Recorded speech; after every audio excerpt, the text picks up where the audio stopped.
As Christians, we have a responsibility to show the world who Christ is. But a lot of times our actions do not match our words. I think about some of the videos I've posted and some of the comments that come through. Now, I'm not here to defend my videos. I actually have people say, well, why don't you delete those negative ones? I'm like, why? A, you guys help my algorithm. But B, I don't want to make it look like I only want to see one side of comments. Again, this isn't about me, but I've been looking at a lot to help me, think about this topic here, is that I've had many people oppose in my videos. I've seen other people's videos where some people oppose what was said. And I've seen some people say that with so much grace and care. It makes you think about it. We don't all agree.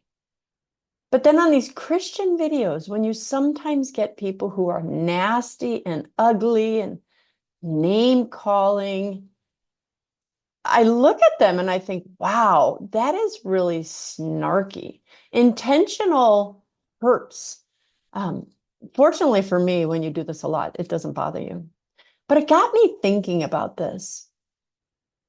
Who are you trying to bring into the faith? If you're trying to show people that you know Christ, insulting, hurting, like, who does this blonde chick think she is? Okay, that's not such a big deal. But the ones that are like, I'm not watching this video because of you. I sure like your guest. You don't make whatever. I don't know. Think of something. I've seen comments all over the place. I wish I could remember some of the really mean ones. I ignore a lot of those. I've looked at, as I said, other people's videos. And when I go through the comments, I'm like, you could have said that in a better way. For instance, in my own personal videos, I constantly, well, not constantly, but frequently get comments, you cut off your guests. And I'm like, oh, I've been getting that since I was on the radio over a decade ago. That is a constructive criticism. And if I'm a good, humble Christian, I'm going to listen to that and I'm going to take that to heart.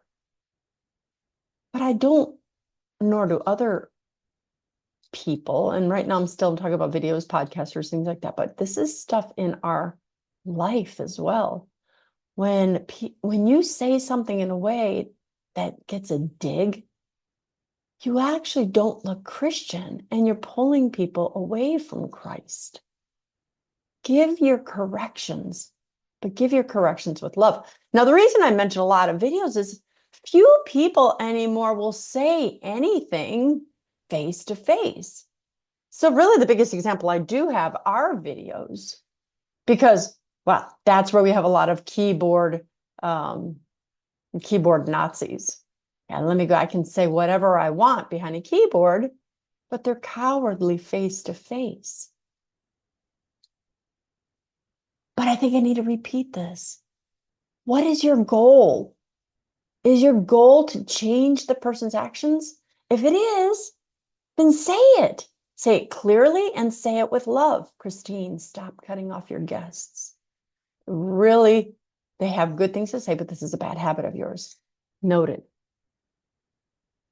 But if you call someone a name, if you look at a person and say nothing they have to say is of value, I'm only listening because, that really just makes it look like you want an excuse to hurt somebody. And I'm going to give you the benefit of the doubt. Are you a Christian? Is that your goal? Do you want to hurt somebody?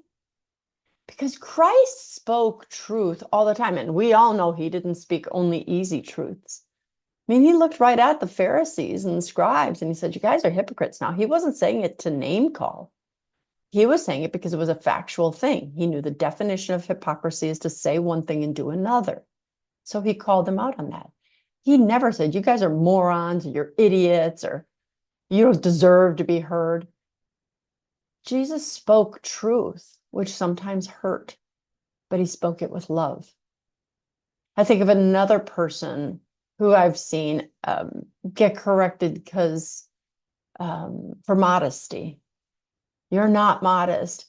But I saw how this person wrote with such great care and with great love the comments. She even used some quotes of the Pope and said, I just hope you understand this because this is something I used to struggle with. And this is why I believe modesty is important. This is why I believe you don't have it. I thought when that person handled it was done very, very well. And it spoke to me and said, now that's a Christian because she's trying to speak the truth in love to somebody. If you want to change hearts, you've got to speak it truthfully, speak it clearly, but speak it with love because you're not hurting the person who you're attacking, in this case, a podcaster. You are hurting Jesus himself because you are turning people away from the Christian faith because they're saying, is that how Christians act? And I don't want to be one of them. And when you die and you face God, you are going to have to answer for every word you speak. That's in the Bible. We will make an account of every word we speak. And that does include what we type on keyboards when no one else knows who we are. So I just thought I'd put this out there. If you're too sensitive to receive comments, then maybe you shouldn't be doing podcasts or TV shows or putting yourself in the public eye. Those of us in the public spotlight need to learn how to take criticisms. But if you're someone who's just trying to hurt, check yourself. Ask Jesus how you should correct. Ask Jesus to show you your flaws. And we'll all learn together how to be a little bit better Christians tomorrow than we were today. So let's go and win some souls for Christ.